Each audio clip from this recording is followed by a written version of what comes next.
Agora a gente vai começar, então, com o eixo 2, Educação, Cultura e Arte, com os trabalhos, os projetos. Estamos junto Rocinha, com Semana e Formiga, Cláudia Bolchol, Priscila Andrade, Davidson Coutinho. A criação de imagens e a retomada da Escola de Cinema do Djalma Vidigal, com Patrícia Machado e Andréa França, que não podem estar presentes. Histórias de migração e refúgio no espaço escolar, narrar como vir transformar, primeira edição. Quando a gente coloca a primeira edição, é porque, na verdade, é um projeto que foi contemplado em 2 edições digital, né? Rosana Colbis, Alberto Bichês e Amato. E consolidação pedagógica de mini espaço digital comunitário de reforço escolar, José Carmelo e Cileia Fiorotti. A comentadora é a professora Alberta Portas, que convido aqui também. Então, eu vou passar os vídeos e depois a gente vem para a mesa.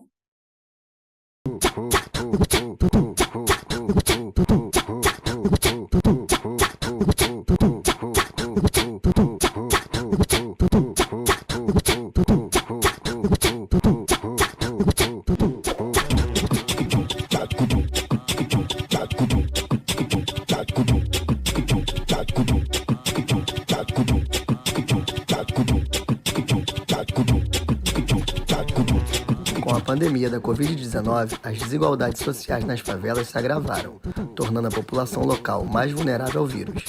Nas favelas, com construções verticais sobrepostas, a falta de ventilação e iluminação complicou a propagação do coronavírus, que se transmite pelo ar.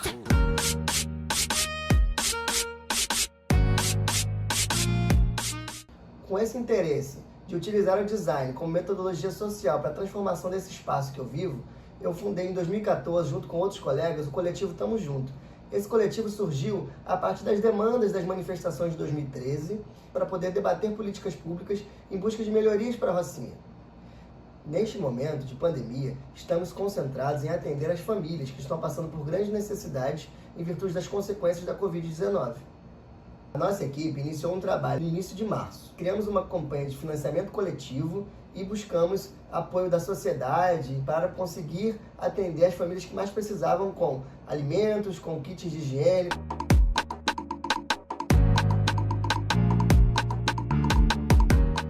Com o início do confinamento, eu iniciei um processo de produção de máscaras para a troca por alimentos não perecíveis que foram doados para pessoas que estavam em situação de fome. E com a evolução desse processo, eu comecei a receber donativos de amigas, amigos, familiares que foram investidos em compras de cestas básicas e a gente começou a entregar na Rocinha. E foi assim que eu iniciei a minha participação no projeto Tamo Junto Rocinha. Outra característica importante desse projeto é a integração que ele promove no âmbito do programa de pós-graduação, onde alunos e ex-alunos de diferentes unidades se unem hoje como professores colaboradores, doutorandos ou mestrandos no DIS, Laboratório de Design de Histórias, e criam de forma horizontal uma ação diferenciada dos seus projetos particulares de investigação científica, demonstrando ser a pós-graduação e os laboratórios um ambiente facilitador de parcerias e ações autônomas no campo da pesquisa, ensino e extensão.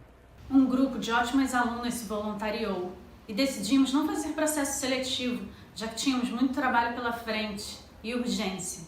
E assim, se formou uma equipe grande, super bem integrada, que trabalha de forma horizontal, com cada uma oferecendo o que sabe fazer de melhor. Para fazer a identidade visual do Tamo Junto, nós fizemos uma pesquisa histórica para saber como surgiu a Rocinha e em como poderíamos representar essa multiplicidade cultural sem cair em estereótipos. Junto à equipe que promove as ações, nós tivemos acesso a fotos e depoimentos que nos ajudou a criar essa cara nova do PMJ. A logo foi feita inspirada em uma tag de grafite com stencil e a paleta principal tem 3 cores. Um verde, que já é a identificação do Tamo Junto, um laranja, próximo a uma cor de tijolo, e um azul, inspirado em uma cor de caixa d'água. São alguns elementos simbólicos que podemos ver na paisagem da favela. As redes sociais servem tanto para comunicação direta com os moradores, mas também para trazer pessoas novas para conhecer o projeto e ajudarem e apoiarem a nossa causa. O Tamo Junto Rocinha tem a preocupação em dar um retorno pessoal para quem contribui com o projeto. Então, cada pessoa que doa recebe como agradecimento um postal feito pela equipe de design com uma foto tirada por um morador da Rocinha. A parceria do departamento de design foi fundamental para que pudéssemos aprimorar o nosso trabalho.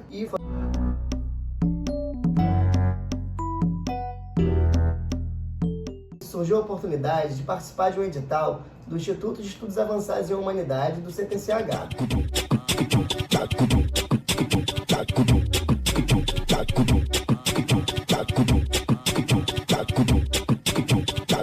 Percebemos a dificuldade dos pais com as atividades das crianças em casa, essas crianças que estavam fora da escola, e também tendo uma nova rotina e com muitas dificuldades, porque o espaço das casas da comunidade não permite que as condições de isolamento sejam feitas da melhor forma. A partir daí, elaboramos uma proposta que pudesse criar um material lúdico e educativo de comunicação direta com as crianças, chamado por nós de Almanac. E também pensamos na sustentabilidade do coletivo Tamo Junto, com a proposta de legalização desse espaço como uma associação cultural que possa receber benefícios e que possa aprimorar os seus trabalhos.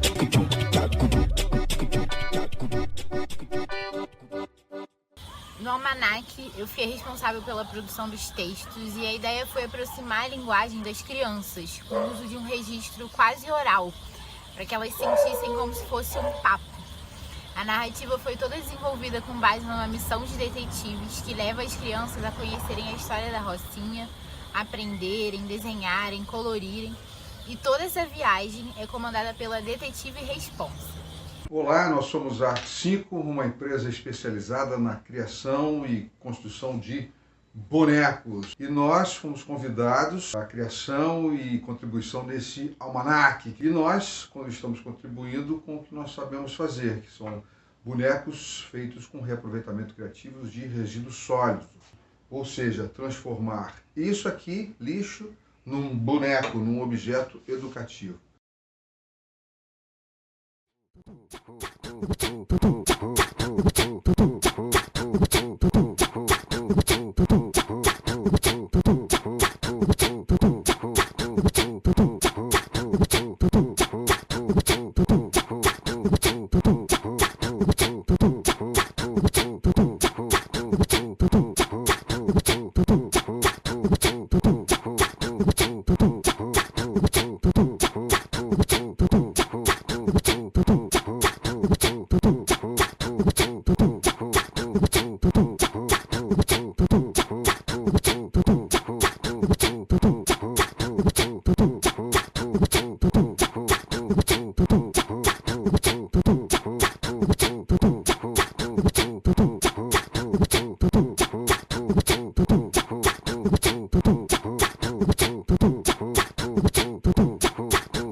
Oi, gente, bom dia. Eu sou a professora Andréa França, do Departamento de Comunicação.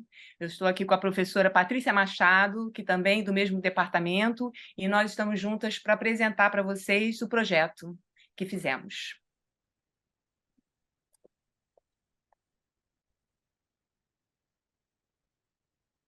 Bom, o projeto ele é a primeira atividade do IMADES. IMADES é o Laboratório de Estudos de Imagens em Disputa.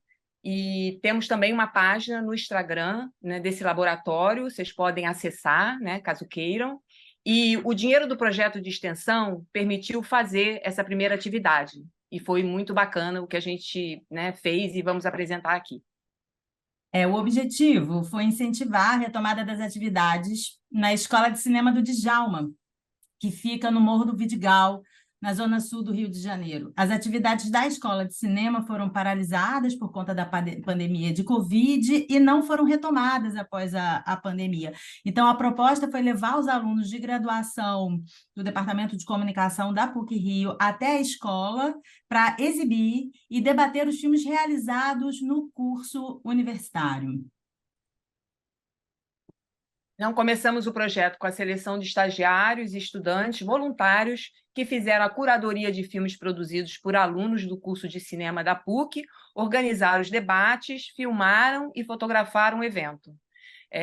Foram 9 estudantes que participaram do processo de realização de todo esse projeto. O projeto dura 4 meses, né, com o início da curadoria até o final, e a gente realiza 3 sessões. Nas 2 primeiras sessões realizadas na escola, exibimos 6 filmes de curta-metragem produzidos no curso, né? Então, o mais curioso é que os alunos mesmos de graduação fizeram todo o processo, né? Organizaram o debate para além da curadoria, e o interesse das crianças foi tanto que, após o debate, de uma forma muito espontânea, elas se levantaram, começaram a pedir para usar os equipamentos de filmagem e a filmar os alunos de graduação, né? Nós produzimos um rico material a partir dessas diferentes perspectivas que fica para além do projeto, ou seja, a gente tem a intenção de produzir um filme, curta-metragem, com ele ainda, né? Algo que a gente pode fazer posteriormente. Isso, e aí na última sessão, né, nós alugamos um micro-ônibus e levamos, então, todo esse grupo de crianças da Escola do Vidigal para uma sessão especial na Cinemateca do MAN, no aterro, né, do Flamengo.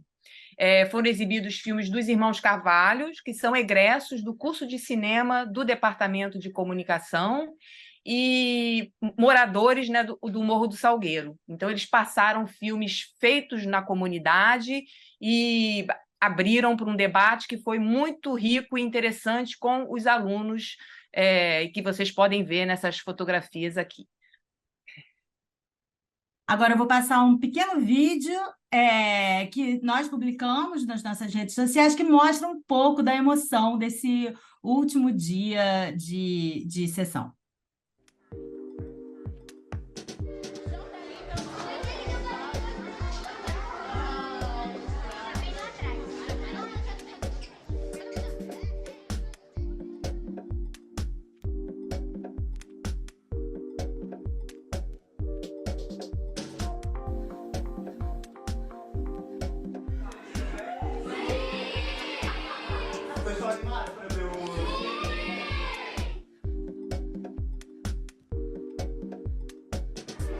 Alguém ficou com vontade de fazer filmes assim, parecidos? Sim.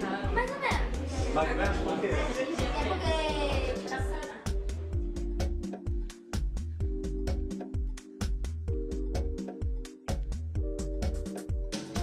Fazer filme e ser reconhecido por fazer filme. Que a gente também pode fazer filme independente da idade, independente de onde a gente nasceu, independente de quem a gente é. Vamos lá.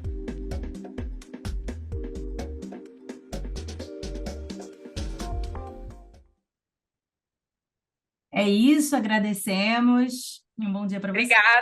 Obrigada e bom dia para vocês de trabalho.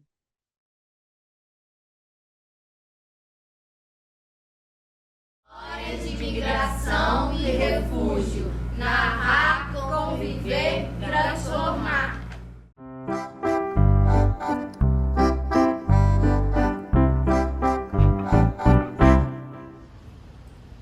O nosso projeto de extensão, apoiado pelo Instituto de Estudos Avançados em Humanidades, se chama Histórias de Migração e Refúgio, Narrar, Conviver, Transformar. E ele começa em agosto de 2022 por um chamado da própria escola, professora Zuleika Nunes de Alencar, que é uma escola na zona oeste do Rio de Janeiro, na Barra da Tijuca, uma escola municipal que atende alunos do 6º ao 9º ano e que tinha um grupo grande de crianças e adolescentes venezuelanos, matriculados na escola em diferentes séries.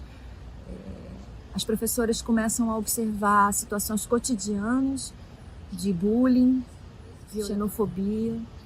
A escola entra em contato com o Pares Caritas, que é o programa de atendimento a refugiados aqui no Rio de Janeiro. O Pares Caritas entra em contato conosco, da Cátedra Sérgio Vieira de Mello da PUC do Rio, para que a gente, então, firmasse uma aliança e começasse um trabalho de extensão dentro da escola, uma equipe que reúne alunas e alunos do Departamento de Letras, das Artes Cênicas e das Relações Internacionais.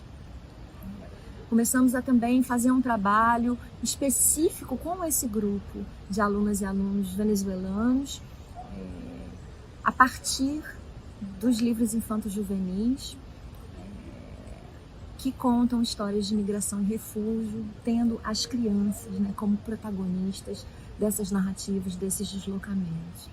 E o projeto começa, então, na tentativa de criar, junto com os professores, a direção e com as próprias crianças, estratégias, né, de acolhimento desses jovens, criar espaços seguros, né, em que as histórias fossem, de fato, o elemento propulsor, né, de circulação das palavras, de conexão com as próprias histórias de migração e refúgio, de compartilhamento, né, de liberdade expressiva, de relaxamento, de desejo de estabelecer relações.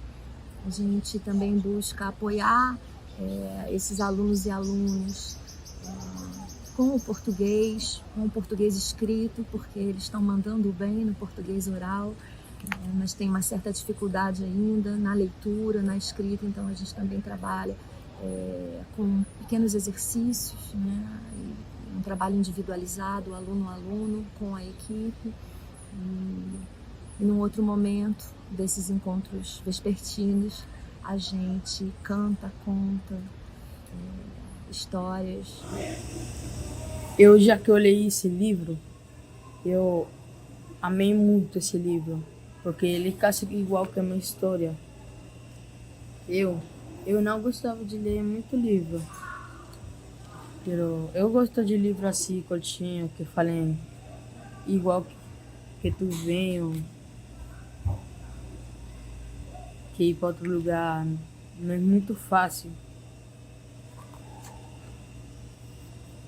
Eu me sentia sozinho aqui na escola.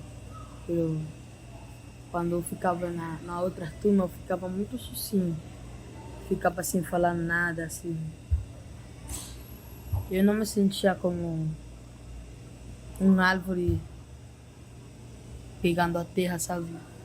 Bom, a partir da experiência acumulada no primeiro ano do projeto, no começo desse ano, respondendo algumas convocações, o projeto, que continua acontecendo na escola, começa a migrar e vai participar do Rota de Direitos, que é um mutirão liderado pela Defensoria Pública do Estado do Rio de Janeiro e que reúne as principais instituições e organizações que trabalham na cidade e no estado com populações migrantes, apátridas e refugiadas. E também começa a se relacionar, por meio dos encontros do Rota de Direitos, com as lideranças do Morro do Banco, que é a região em que a maioria dos familiares dos nossos alunos residem.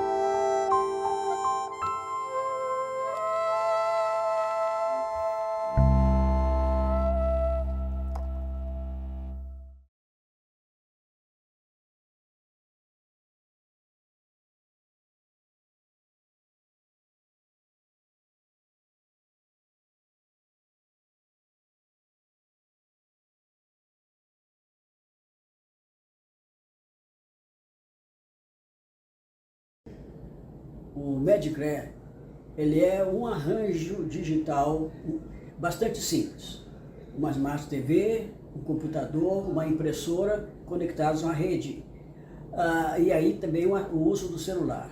Com esse arranjo digital simples, é possível a uma classe comunitária ter acesso às plataformas de ensino.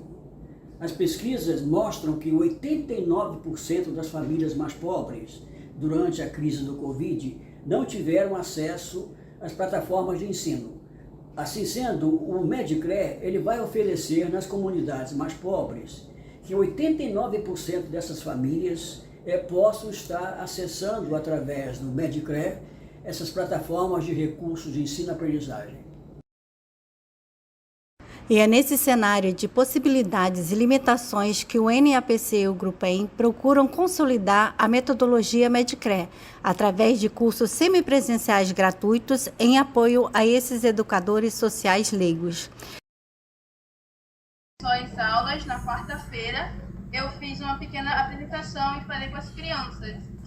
Eu percebi que algumas já sabiam do que se tratava o meio ambiente e elas foram muito espertas porque elas já falaram os materiais que podem ser recicláveis e o que a gente pode fazer com esses materiais.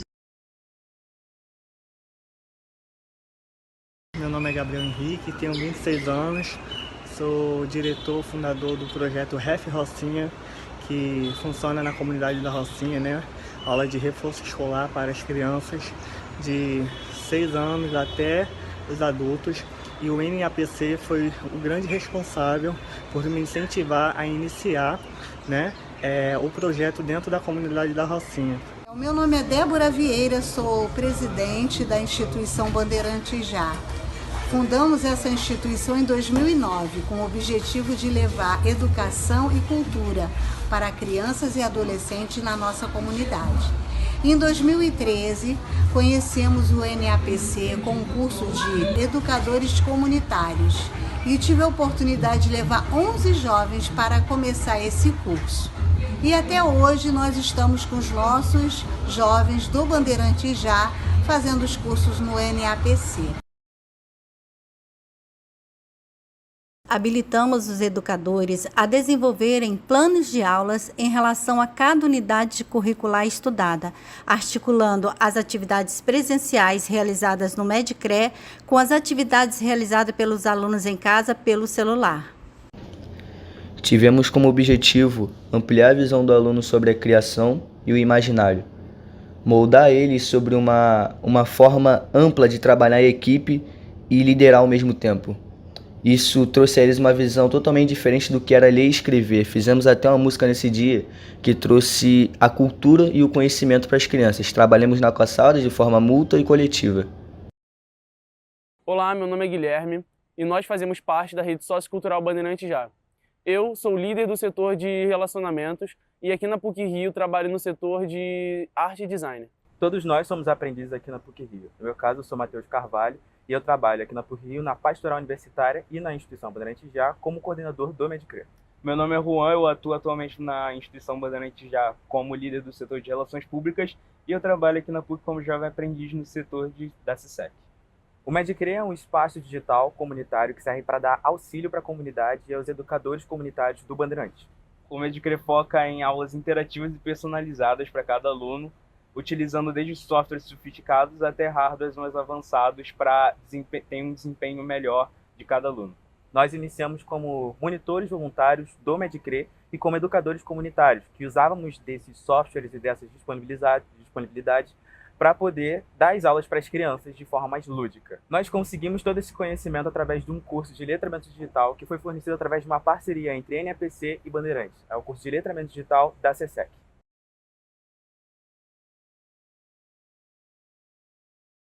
Assim sendo, a nossa proposta para 2024 é de consolidar o Medcre em duas frentes.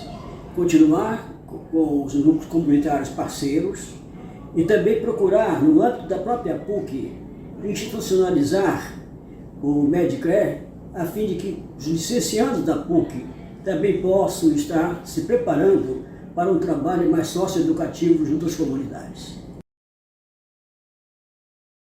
Vamos lá, um prazer estar aqui. Antes de mais nada, eu queria agradecer o convite da Maíra e da Nilza para estar aqui nessa mesa, um prazer. Acho que é um evento de muita importância, acho que a professora Jaqueline já fez algumas palavras aí na abertura e mostrando a importância da relação da extensão, né, do projeto, institutos, projetos, institutos, né, o edital. E aí eu queria convidar, então, aqui para a mesa, antes de eu fazer meus comentários e convidar eles a falarem um pouco, a professora Simone Formiga, que está aí, professor Davidson Coutinho, acho que Cláudia e Priscila não estão, né? Não. Professoras Patrícia e André não estão, infelizmente. Professora Rosana Calvini, por favor. Professor Roberto está aí? Não, né? Tem alguém do IDE que queira participar? E o professor José Carmelo e a Cileia está aí também, né? Por favor, se eles puderem vir para a mesa.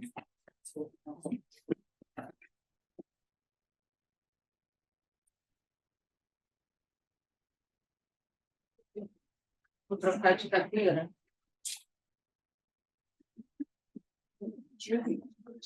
Estava fundada aqui. Então, antes de eu passar a palavra, se a gente puder ficar um pouquinho mais junto aqui. Um pouco mais para cá. Oi, todo mundo? Então, bem-vindos aqui à mesa.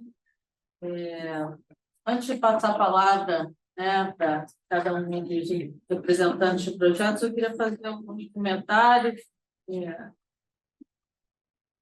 destacar algumas palavras aqui que eu observei, né? Mas, antes de mais nada, assim, eu fiquei pensando muito em relação a esse tripé que a gente fala muito de ensino, pesquisa e extensão. E, no meu ponto de vista, quando a gente faz extensão, está, né, atuando no projeto de extensão, para mim, a gente não tem como, como eu vou explicar, não tem como dividir, a gente está integralmente na extensão. Assim, às vezes eu vejo um comentário, principalmente na curricularização da extensão, como se parte de horas fosse extensão e parte não fosse extensão. Eu acredito que quando a gente se coloca em saída, né, a pesquisa e a extensão, ela passam, a pesquisa e extensão, desculpa, a pesquisa e o ensino, né, tanto da pós-graduação quanto da graduação, eles estão integralmente, né, uma extensão como uma base, né, como fundamento. E aí, olhando um pouco para os projetos, né, para os vídeos, algumas coisas me chamaram a atenção e eu queria compartilhar com vocês aqui. Primeiro, quando a professora Rosana fala do chamado, né? Acho que a gente sempre é chamado de alguma forma, alguma coisa nos toca, né? E isso me faz pensar, né, numa escutativa, né, de a gente estar aberto, e estar aberto ao diálogo, a uma interlocução. Isso, para mim, leva a uma integração, que é o que o professor Nilson Gama Júnior fala no vídeo do Tamo Junto Rocinha. Uma integração que vai proporcionar a gente ter projetos que são da extensão comunitária, né, extensão com internacionalização, mas que a possibilidade de a gente pensar interdisciplinarmente entre os departamentos da universidade.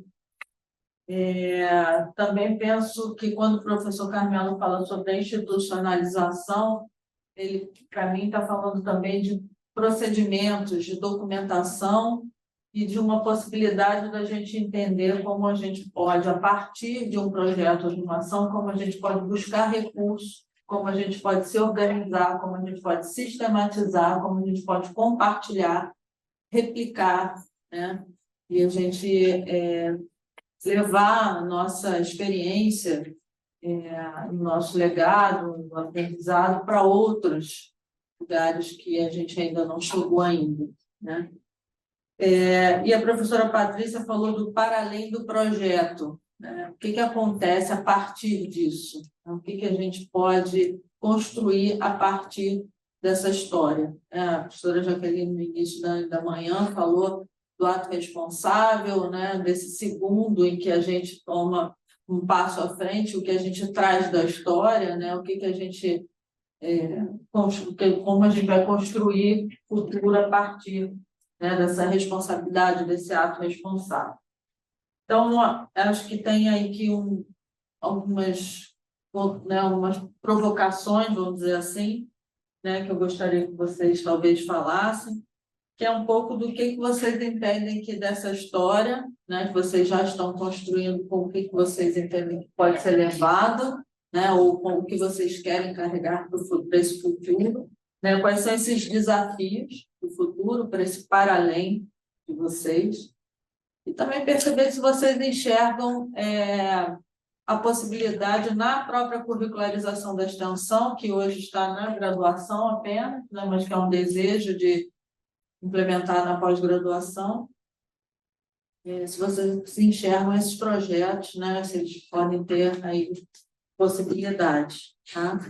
E aí, destacando aqui um pouco dos projetos, antes de passar para vocês aí, com essas provocações, também me chamou muito a atenção a relação entre as narrativas, né, que são construídas aí, tanto no projeto, né, de histórias de migração e refúgio, né, que são possibilidades desse criança, jovem, né, se sentir pertencendo a um território, ou seja, estar inserido, estar falando a partir dele. O projeto das professoras da comunicação, né, são narrativas a serem construídas e que estão levando em consideração também essas crianças que se surpreendem com uma câmera, né, que podem vir a construir suas próprias narrativas por uma linguagem audiovisual. De certa forma, né, acho que tanto o projeto Estamos Juntos com a Rocinha e o projeto Medicre, eles talvez não estejam falando diretamente, né, numa construção de uma narrativa, né, para uma história, pela leitura. Adorei, né, essa que eu anotei, que a literatura permite se lançar, né, que é o que eu pensei aqui como a ideia de você se lançar como um sonho, de você poder imaginar, você ir além, aonde você quer estar. E aí eu acho que Estamos Junto Rocinha teve um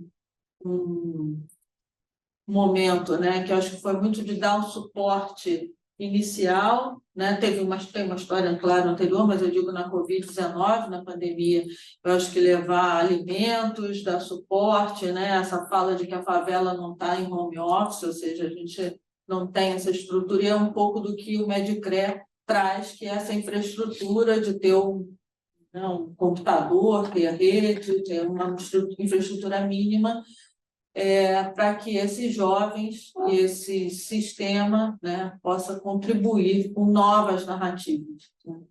Então, de certa maneira, acho que tem para mim, esse pano de fundo um pouco das histórias de vida, né, as histórias de todos que estão envolvidos e como que isso se constrói.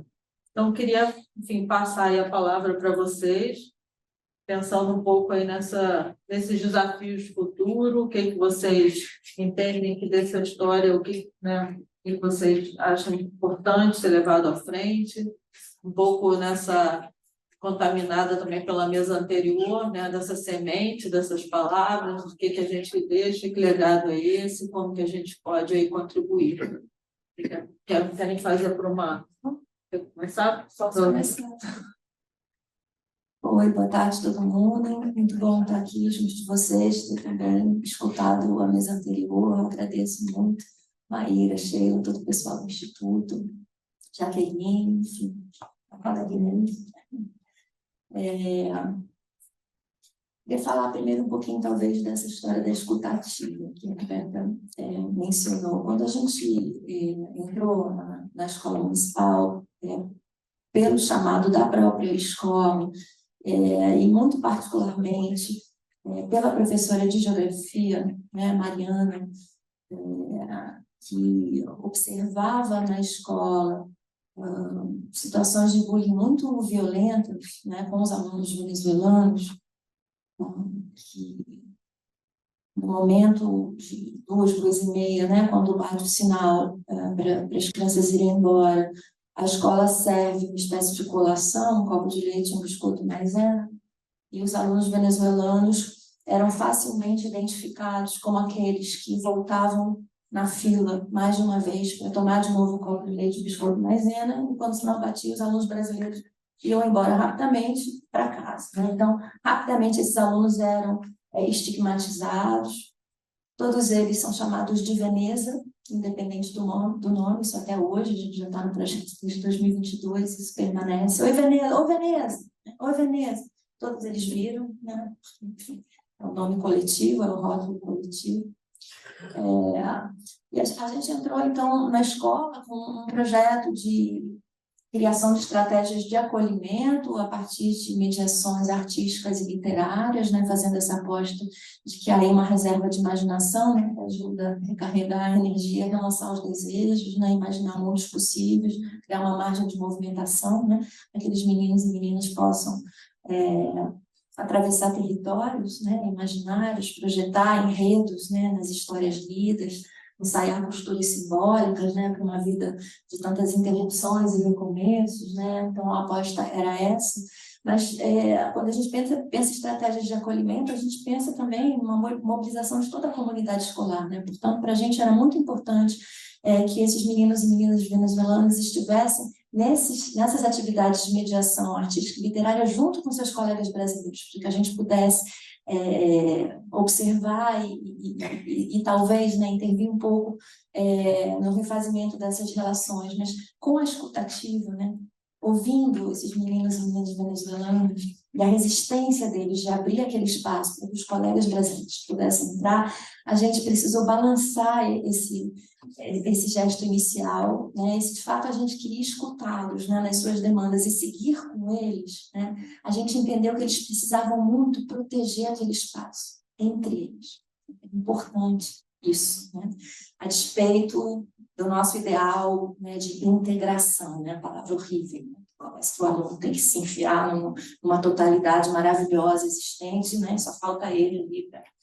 Então, a gente ouviu as crianças e seguimos assim até agora, apesar de todas as nossas inquietações, né? Porque eles continuam sendo chamados de Veneza, porque as situações de bullying prevalecem, né? É muito difícil a gente avançar nesse terreno, mas criamos um espaço de confiança, de vínculo, de proteção de direitos, de muita expressividade, né, em que esses alunos, entre eles, apenas os venezuelanos e venezuelanas, né, permanecem conosco desde 2022, né, cerca de 1 ano e meio, e a gente tem conseguido construir com esses vínculos muitas narrativas, né, de fato, não há produtos, não tem objetos, a gente fez encontros. Esses encontros são difíceis de registrar, às vezes falta materialidade, a gente precisa muito pensar do design, né, para pensar, né, na geração desses produtos que ficam, mas as histórias ficam, né, elas estão registradas em desenhos, em escritas, né, tem um acervo que foi doado à sala de leitura com livros sobre a temática de migração e refúgio, né, que a gente dinamiza junto à professora da sala de leitura, os professores de língua portuguesa que são aliados do projeto. Então, a gente tem pequenos movimentos de irradiação, mas é um desafio, de fato, né, ter que se despedir em algum momento, né, desse grupo e o que a gente deixa para onde o projeto vai, porque não é um projeto multiplicável, que você, de fato, né, é muito artesanal, um grupo, o professor Roberto Yamato, que não pôde estar aqui porque está num evento na USP, da Relações Internacionais, todos da cátedra Sérgio Vieira de Mello, 7 alunos de iniciação científica, graduação, pós-graduação e egressos de artes cênicas, de letras e de relações internacionais. E a gente não consegue, claro, né, levar essa equipe para outras escolas, a própria escola teria que se estruturar em rede, né, com a Secretaria Municipal de Educação, com quem a gente está fazendo uma série de reuniões também, tentando pensar estratégias, né, de não replicar esse projeto, mas usar o próprio corpo docente das diferentes instituições, né, os materiais que a gente vem preparando. A gente está tentando fazer esse movimento, mas o desenho não está feito, as conversas começam, e vamos ver onde isso vai. Falei demais, né? Agradeço a atenção. Obrigada, meu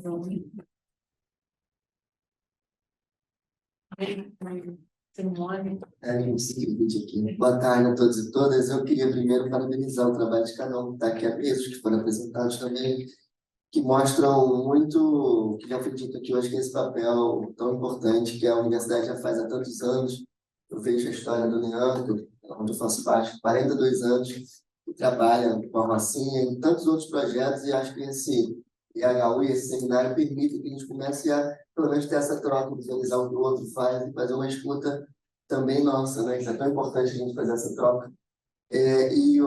Uma coisa que eu queria registrar sobre esse trabalho, eu estou aqui com os 2 almanaques, o primeiro que a gente fez, depois o segundo, e agora vamos ir para o terceiro,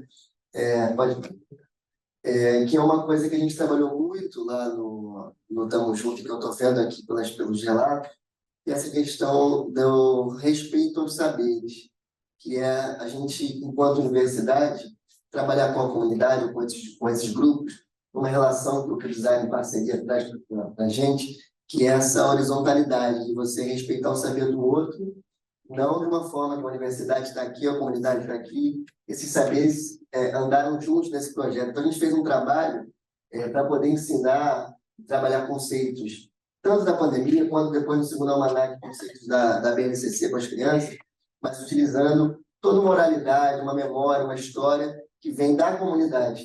E aí a universidade faz um papel de mediação, de trabalhar os conceitos de design, mas respeitando toda aquela história e memória do local. E outra coisa que eu falo aqui para a professora Maíra e para toda a equipe do IHU e para a PUC, a nossa preceptora, a professora Jaqueline, é que vocês não têm noção, e aí eu vou tomar emprestado o conceito que o Gama tem usado para a gente lá no laboratório de Simon Diz, que é infiltração. Infiltração em casa. Quem nunca teve infiltração, gente? É um terror, não é? A gente sabe onde ela está, mas não sabe de onde ela vem nem para onde ela vai, não é? Mas ele nos provoca a pensar em infiltração de um lado positivo. Não essa infiltração de água, mas a infiltração que esses projetos estão causando. A gente não sabe até onde que vai chegar e o que está provocando todo esse estremecer dessa relação que a gente fez em todos esses projetos com as comunidades. Então, a infiltração, nesse caso, também. E vocês, Maíra, Jaqueline, toda a equipe da PUC, do IHU, vocês não têm noção onde que o Tamo Junto chegou com aquele recurso que, para muitos, comparado a muitos editais, é um recurso muito pequeno, comparado a um recurso de um edital grande, mas o impacto que causou aquele apoio nosso lá com a Simone, que foi uma das iniciadoras com a gente, então, aonde que o Tamo Junto chegou, que era um grupo ali de alunos universitários da PUC, funcionários, moradores da Rocinha, que se organizavam de uma forma coletiva, mas que ainda não tinha essa força que tem. Então, nesse período, a gente passou a ter uma identidade visual, passou a ter uma rede social, com recursos, a gente conseguiu ter um CNPJ, e a partir daí muitos caminhos se abriram. Hoje a gente teve, depois de projetos grandes com a FAPERJ, com a Fiocruz, com a Secretaria de Cultura, tudo que surgiu a partir dessa infiltração de um trabalho inicial que foi provocado e possibilitado pelos professores da casa, do design, pelos alunos, mas que foi permeado com esse recurso do IHU. Então, eu quero muito agradecer esse importante recurso e dizer que a gente está seguindo muito feliz, cada vez mais com essa aproximação da universidade e dos outros parceiros. Obrigado pela oportunidade de falar com vocês e a gente vai passar depois aqui o almanaque para vocês darem uma olhada. Esse aqui são as provas, mas o material original era colorido, esse segundo, e agora a gente está na última fase da Secretaria de Cultura para conseguir fazer uma terceira versão, que estamos lá nos ações locais esperando o resultado. Obrigado.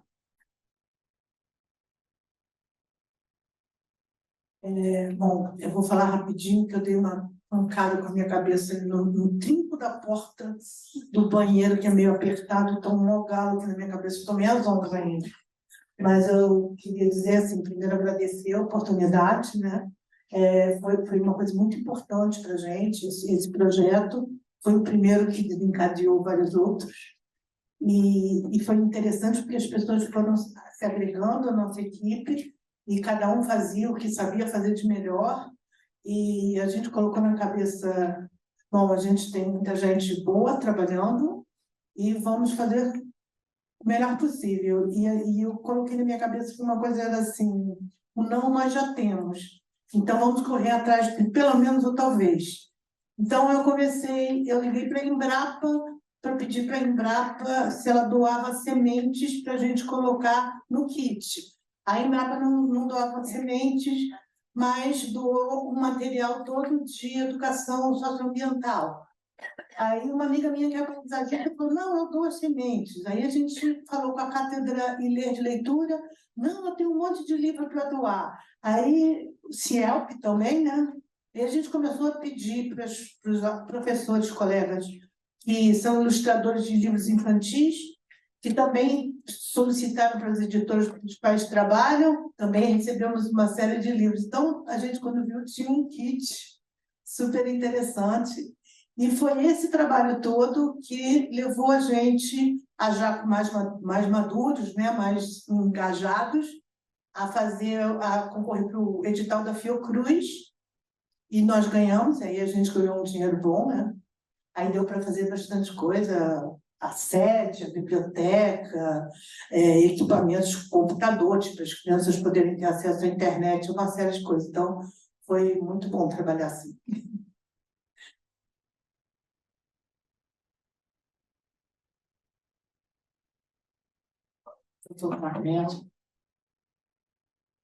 Posso falar em pé, né? Senão ninguém me vê. Bom, a gente escutou muito ao final da mesa anterior, né? Painel anterior. Se trata de um processo. É um processo longo, doloroso, é um parto terrível, né? E nós vimos esse parto também no nosso projeto. Tá? Nós começamos com 2 núcleos comunitários. Um, a gente viu pelo vídeo, com a graça de Deus, o esforço da comunidade está muito bem sucedido. O outro, no Jardim Primavera, em Duque de Caxias, foi um fracasso total. Então, acho que isso são lições que a gente sabe, né, ao longo da nossa vida, da nossa inserção comunitária, né? Vitórias da comunidade e, ao mesmo tempo, também derrotas nossas e derrotas deles. Então, a questão que se coloca para nós, né, particularmente eu, é que como é que esse processo, não, o day after, não? E acho muito interessante, nossa querida mestra de filologia, nossa doutora Maria Inês Miller, né? O projeto é projetar. Tá? E aí, quando a gente começa a chegar ao final da vida, né, a gente começa a pensar assim, o projeto, o que é que resta, né, esse projeto? A nossa proposta é o day after, né? Como é que vai ser 2024 para nós? Né? Nós temos a proposta de, claro, consolidar em 4 comunidades, 3, 4 núcleos comunitários, né? Essa ideia de um mini espaço digital comunitário. Né? E aí, nesse papel que a gente distribuiu, nessa folhinha que a gente distribuiu, né? Nós colocamos nesse box, nessa caixa aqui, né? Em parceria com 3 ou 4 núcleos comunitários, oferta gratuita de cursos de extensão em apoio a educadores sociais leigos em 3 áreas. Alfabetização e letramento, que foi um trabalho magnífico, e as nossas comunidades da Rocinha, o F Rocinha, Bandeirantes, vem fazendo em resposta à pandemia. Né? A gente propôs a eles reforço escolar na linha nossa tradicional de 13 anos anteriores de pré-técnico. Eles optaram o reforço da alfabetização ao nível ainda do primeiro ciclo fundamental. Uma decisão da comunidade extremamente sábia, extremamente inspirada, porque foi, sobretudo, o grupo de crianças em processo de alfabetização que mais sofreu com aqueles 18 meses de recesso escolar. Né? Eles não tinham autonomia de aprendizagem, eles não tinham condições de casa, de material, de acompanhamento e de acesso à internet. Então, foi o grupo que mais sofreu. E essa decisão, nos grupos comunitários, parceiros, de enfatizar letramento, alfabetização e letramento, e nós colocamos o letramento digital, eu acho que é uma proposta extremamente válida, né? E a gente pretende continuar investindo muito nela. O reforço da estudante fundamental, e aí o trabalho que a gente vem fazendo já há 13 anos, né? Tem na linha de projeto de vida. Projeto de vida e iniciação profissional. Bom, isso a gente pretende fazer, né, em comunidades. Aí entra a questão da autossustentabilidade desses projetos.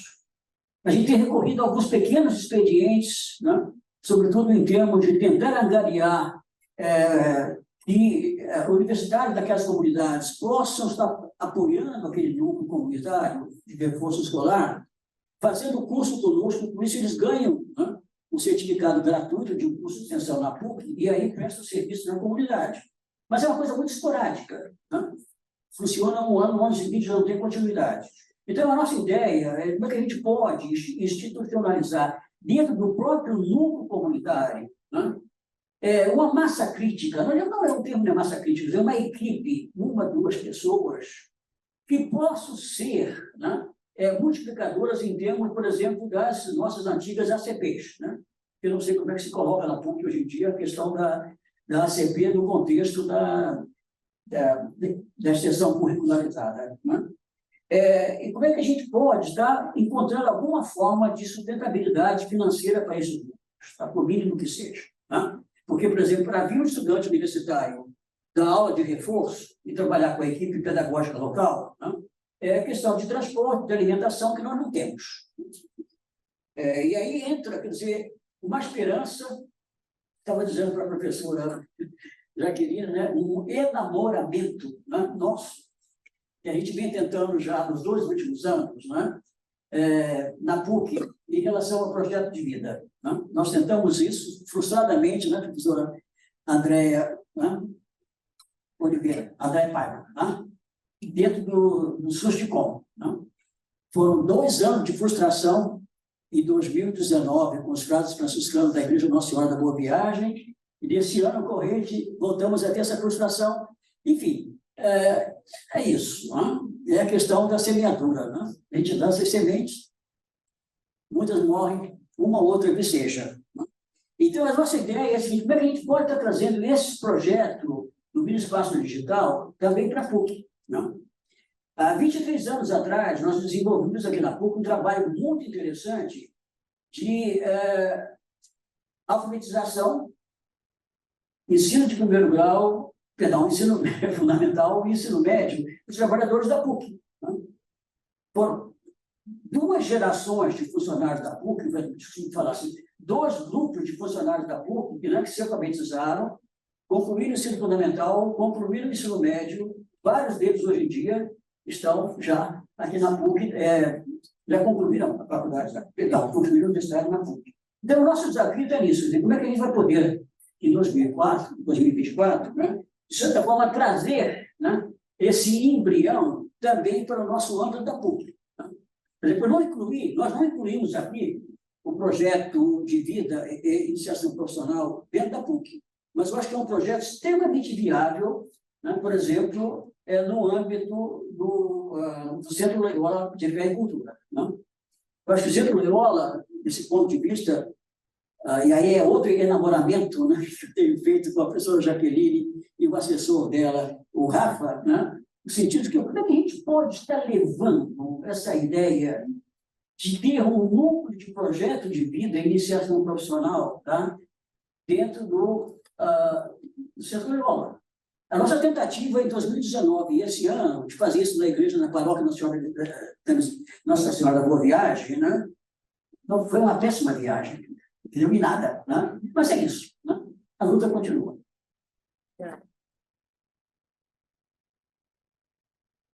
Eu sou baixinha, mas eu vou falar sentada mesmo. Oi, gente. Então, eu acho que um dos desafios, quando você coloca quais são os desafios do futuro, é um desafio que a gente já tem desde o início, mas que eu acho que continua e a gente tenta ainda procurar uma solução para ele. No nosso caso, das comunidades que a gente trabalha com comunidades da Vila Kennedy, né? Já trabalhamos com comunidades da Vila Kennedy, que hoje a gente não trabalha mais, por quê? Porque a gente não tem um representante, como a gente tinha, que era até do serviço social, a Sandra, que era uma pessoa maravilhosa, que fazia um trabalho maravilhoso lá, e que, infelizmente, a gente não tem condições de dar continuidade, porque ela se formou, aí vem todas as outras coisas pessoais da vida da pessoa. E Desculpa. Vila Kennedy, além do Covid, uma violência inacreditável. Isso aí, maioria, né? Mas é isso. A Rocinha, que está aqui bem próxima, que a gente já tem mais facilidade de estar levando pessoas para ajudarem, Bandeirantes, que fica em Vargem Pequena, né, que também é distante. Então, por que eu estou trazendo essas localidades? Porque, assim, quando a gente está trabalhando numa comunidade mais próxima da gente, mais próxima, que eu falo aqui da universidade, a gente até consegue mais apoio humano, né? Lá a gente tem mais dificuldade, porque a gente tem que trabalhar com as próprias pessoas da comunidade. Então, a gente tem que dar o apoio para essa formação, o que a gente procura fazer. Porque não adianta a gente colocar essas pessoas no projeto se a gente não dá uma formação para eles. Então, esse eu acho que é um ponto que a gente procura fazer. Sempre, né, professor, a gente está há mais de 10 anos que a gente vem fazendo essa formação com esses educadores comunitários, justamente para que eles possam estar sendo multiplicadores em suas comunidades. E o interessante que a gente cobra mesmo, assim, dos nossos alunos é que a gente fala assim, olha, a gente está ficando velhos, né? Daqui a pouco Carmela já não quer mais trabalhar, apesar que Carmela foi trabalhando no último dia da vida. Mas a gente brinca com eles e a gente fala, ó, a gente já quer se aposentar, então, cadê? Vocês têm que assumir, né? Então, assim, hoje a gente já tem no projeto de vida, que a gente é o curso que a gente está no momento agora, já tem uma menina que foi nossa aluna e que está sendo professora junto com as outras 2 professoras do projeto de vida. Então, acho que esse é um ponto que a gente precisa... E tem no corte 8 Caxias. E tem no corte 8 Caxias também. Então, assim, a gente vai agregando todo mundo que vai chegando. E esse ponto que a gente coloca de ter esse apoio, como a mesa que já falou, é mínimo, mas é essencial, porque foi a partir desse edital que a gente teve apoio, foi contemplado em um edital, que foi possível a gente montar esses 2 Medicred, 2 comunidades, uma que foi no Bandeirantes e outro em Caxias, né? Como o Carmelo disse, nem tudo são flores. Caxias não deu certo, mas não é por isso que a gente vai desanimar. Eu tenho uma história que eu conto aqui, que eu quero pedir rapidinho para contar. A gente estava aqui com um grupo do Bandeirantes, que o Bandeirantes tem uma história rápida aqui. A maioria dos educadores são jovens, como esses 3 que vocês viram no vídeo, a maioria são jovens que trabalham como educadores lá. Então, o que acontece? A Débora faz uma formação bem legal com eles, e esses jovens trabalham com essas crianças. Eles fazem um trabalho muito lindo. E quando esses jovens vieram aqui para a PUC, vocês tinham que ver a alegria dessas crianças. Que mundo que eles não imaginavam. Aí eles ficavam encantados. E aí eles pediam assim, Sileia, a gente pode sair mais cedo para tirar foto lá fora? E foi assim, um encantamento. Então, assim, na primeira mesa aqui, teve alguém que falou, quando a gente trouxe a comunidade para dentro da PUC, foi uma alegria, porque é um mundo à parte deles. E a gente precisa trazer para eles conhecerem o trabalho que nós fazemos. E não é só aqui, é fora, está além do nosso muro. O dia que a gente trouxe esses meninos que a gente estava fazendo um lanche ali, que é o nosso lanchinho, é um café e um pão, aí teve o dia que coincidiu com o dia da Olimpíadas de Matemática. Aí você via, assim, os alunos nossos, as nossas adolescentes, olhando aquelas outras crianças que estavam lá com pai, com mãe, comendo no Megamart. Então, eles olham assim, tipo assim, nossa... Você vê, sabe, que aí você fica pensando, o que está passando na cabecinha dele nesse momento? Então, assim, o que eu quero dizer é que, assim, a gente precisa muito desse apoio. E esse trabalho que o Instituto está fazendo aqui é essencial para que a gente possa dar continuidade com esses trabalhos. E quando eu trouxe aquela pergunta, eu quis trazer justamente para isso, porque essa troca que a gente está fazendo aqui, de o que você está fazendo, depois que terminou, que você não teve mais apoio financeiro, como é que você seguiu? Porque isso, a nossa dificuldade é essa, a gente quer continuar, mas a gente às vezes não tem o apoio que a gente precisa. Mas eu acho que é como alguém aí, que eu não lembro, que eu sou péssima de nome, falou, se você faz a diferença nenhuma, já está bom. Então, a gente pensa assim, a gente vai tentar continuar assim, e a gente só tem a agradecer. Muito obrigada.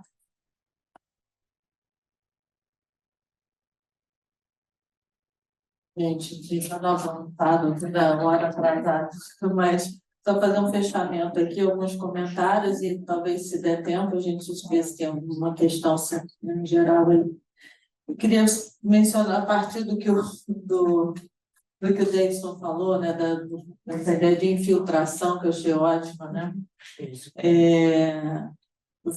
Fiquei pensando o seguinte, de fato, né, acho que essa infiltração, ela não encontra resistência, porque ela procura brecha, ela entra na brecha, ela vê onde tem espaço. Então, talvez a gente tenha que olhar a gente tem que olhar exatamente as possibilidades. Às vezes a gente fica olhando muito onde está cheio. A professora Ana Branco sempre fala assim, quando a gente vai começar projeto, ela fala, olhar o que sobra. O que está sobrando? O que está sobrando? Pode estar sobrando a falta de alguma coisa, pode ser a sobra do que está ali naquele lugar, né?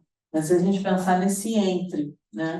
Porque a infiltração, de fato, o que infiltra não encontra resistência. E possibilita que novos caminhos, porque o caminho usual, previsto, ele está ali, está dado, talvez até bloqueado, né? E se algo está sendo infiltrado, ele está percorrendo caminhos que a gente não esperava. E acho que observar esses caminhos possibilita para a gente, pelo registro, né, pelo desenho, né, desenho no sentido do sistema, não do desenho da ilustração, mas a ilustração também é uma forma desse registro, vai possibilitar a gente observar e talvez ter uma análise aí, né, e uma possibilidade de observar quais são essas conquistas e derrotas. Quando o Carmelo fala das derrotas, eu acho que a derrota ela é uma conquista, porque ela mostra para a gente o que não é possível naquele contexto, naquele momento. Mas ele pode ser uma vitória em outro lugar, em outro contexto. Mas ele é um dado, é um resultado. E a gente tem que olhar para o que não dá certo também, porque a gente às vezes descarta o que não dá certo e não olha o que ele está mostrando para a gente, porque a derrota e o erro podem muito bem ajudar a gente a encontrar o caminho. Então, acho que quando o Carmelo traz a derrota lá da implementação em Caxias, eu acho que a possibilidade de a gente olhar para essas possibilidades que estão surgindo a partir de alguma coisa que está diferente do que a gente esperava, né? E aí, acho que, nesse sentido, quando a gente registra, observa, acho que há possibilidade de formação. Porque aí, quando a Rosana fala, talvez não seja replicável, talvez não seja replicável no sentido de você replicar idêntico, né? Mas tem um caminho, tem um desenho, tem um sentimento, tem uma abordagem. E aí, quando o Davidson fala da horizontalidade, do respeito aos saberes, né? E ele mencionou o design participativo, né? A possibilidade de se fazer com e para essas pessoas, é nesse momento que ele se torna replicável, é a esse respeito, a esse território, a essas pessoas, para que a gente possa encontrar, infiltrar, vamos dizer assim, em outros lugares, né? Então, acho que com isso a gente forma uma outra coisa que acho que é a rede também, né? Que acho que Simone falou um pouco disso aqui também, né? De que as pessoas vão se mobilizando, as coisas vão acontecendo, e as coisas só acontecem porque existem pessoas, e essas pessoas realmente são fundamentais. Eu acho que a possibilidade da gente também tecer aí, né? Novos caminhos, redes, malhas, enfim, possibilidade da gente poder estar junto, construindo junto, né? Às vezes há né, numa distorção aí dessa malha, às vezes a gente tem um que se sobressai, mas a gente está com todos ao mesmo tempo. Ontem eu ouvi do Padre Paulo uma metáfora que eu achei ótima, guardei para o isso desde ontem, que é ser o fermento que está na massa que faz crescer o bolo. Acho que a gente não vê ele, mas ele é que faz o bolo crescer. Eu acho que a gente tem que ser esse fermento também, tá? Então, acho que é muito bom ter vocês aqui, né, no projeto. Não sei se tem tempo, Maíra, da gente abrir para a plateia. Se tem alguma questão que vocês queiram comentar, alguém tem algum Alguma contribuição? Quer fazer alguma contribuição? Só quer almoçar. Só almoçar, né? Só pensa no prato nesse momento, só o almoço, que é a resposta. Mas olha, muito obrigada mesmo. Foi muito bom estar com vocês aqui.